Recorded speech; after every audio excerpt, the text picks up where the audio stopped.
Okay, so the purpose of this video tutorial is to take you through some of the steps that we looked at individually within Photoshop in order to change the appearance of people in photographs, in images. Now, the purpose of this video is so that you will be able to apply some of these techniques to your own before and after piece. You can choose your own photograph to do a before and after piece on. However, there are certain rules. If you are doing a photograph of somebody else, as in another student in the class or somebody else in school or somebody that we know, then you must have their explicit permission beforehand. You may do a photograph of yourself. You may also use a photograph from the internet. Again, regardless what photograph you use, the purpose of this is to produce a natural looking change to the photograph. We're not talking about making the photographs necessarily look better, but we're looking at adding, using the techniques to make the changes that we would commonly see in the press or in television and movies. And those are the skills that I would like to see you using sensibly applied, please. So I've selected this photograph up here, which is a photograph of Angelina Jolie without any makeup. She looks absolutely lovely in this photograph, but we will be using Photoshop to change part of her appearance. So first of all, I need to open it with Photoshop, and I'm going to do so by right-clicking over the image and open with Adobe Photoshop.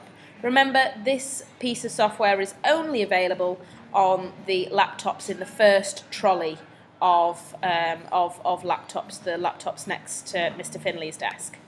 So I open this up, and I have the picture of Angelina Jolie just here.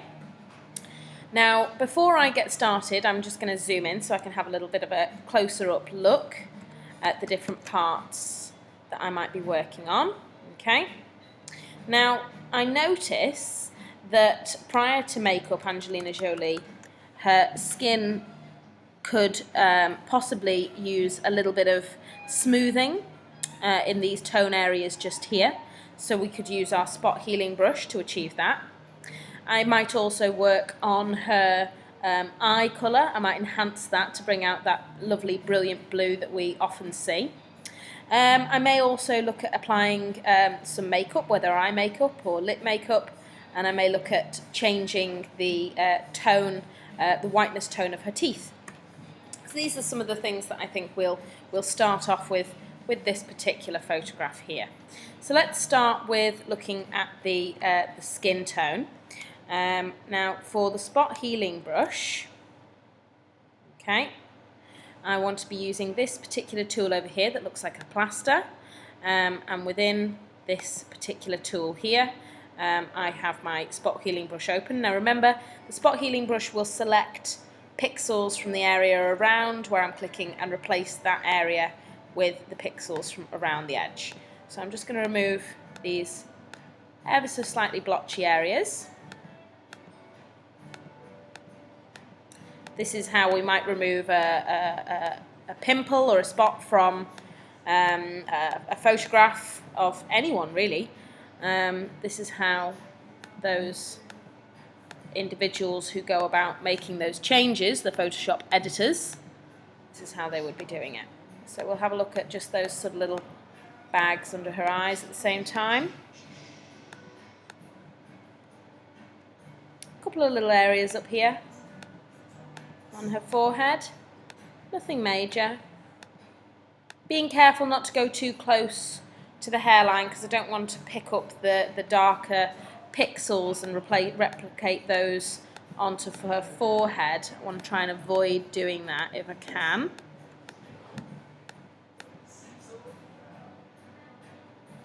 Yeah, not bad. If you do have to work closer towards the edge of the picture, like I've just done there, so I'm just going to undo that last move. If you do have to work closer towards the edge of the picture, do remember to reduce the size of your brush.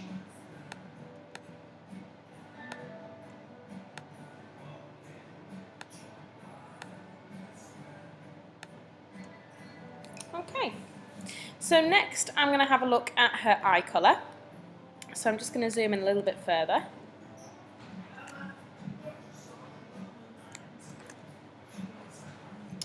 And I'm going to use my selection tool here, either the Magic Wand selection, which allows me to pick up certain pixels.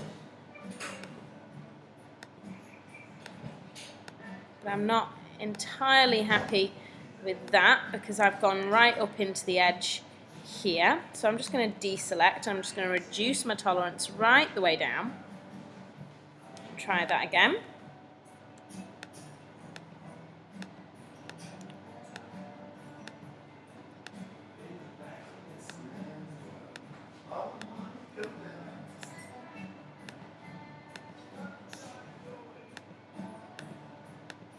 So all I'm doing to select multiple areas here is I am holding the shift button whilst I click around the pupil of her eye.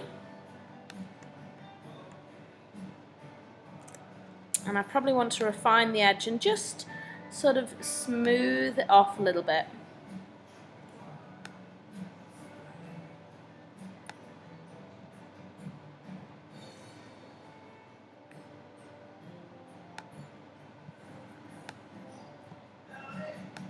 Too far. That's not bad.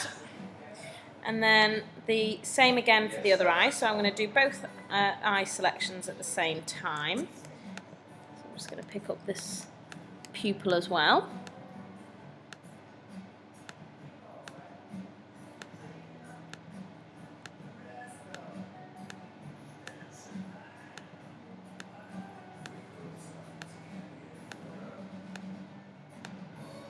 Again, just holding shift and clicking around the edge here to see the difference.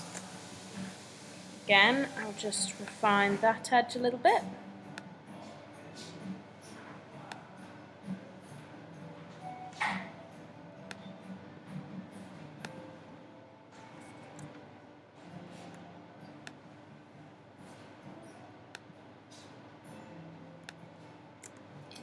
Okay, once I'm happy, I'm just going to zoom back out. So I've got a slightly more natural view of her. And I'm just going to go into the image area here. And under the enhance option, I'm just going to go to adjust colour. And I'm going to go to the hue and saturation option under adjust colour. And I'm going to tick the colorize box, which allows me to change the basis of where I'm looking for colour. So I'm going to be going for a blue, and I'm going to be going for a really nice bright blue. I still want a good depth of saturation, because remember, we're looking for something that's going to look natural, not too fake. But it's quite common that the shades of celebrities' eyes are altered in the media. We'll have a look at this. Once I press OK, I can then deselect, Command and D, to deselect her eyes. And if I zoom out now, I have these lovely bright blue eyes, which I can compare to the original, which opens just here. And here I have, for example, Angelina's bright blue eyes to the right and Angelina's natural eyes to the left. So if you'd like to have a look at makeup and teeth whitening, we will continue that in the second part of this tutorial. So for now, have a go at spot healing or colour changing for eyes.